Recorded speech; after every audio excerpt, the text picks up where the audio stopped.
ఆత్మజ్ఞానమునందు మనస్సు లగ్నము చేయుట, మోక్షప్రాప్తి యందు దృష్టి కలిగియుండుట జ్ఞాన మార్గములనియు, వానికి ఇతరములైనవి అజ్ఞానములనియు చెప్పబడును.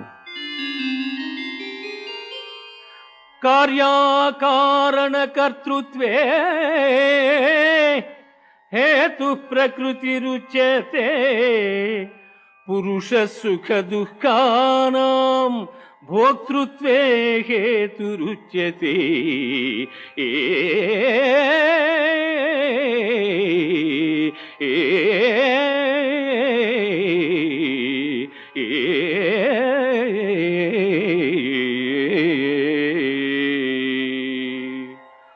ప్రకృతిని మాయయని ఎందురు, అది శరీర సుఖదుఖాదులను తెలియజేయును. క్షేత్రజ్ఞుడు ఆ సుఖదుఖములను అనుభవించుతుండును.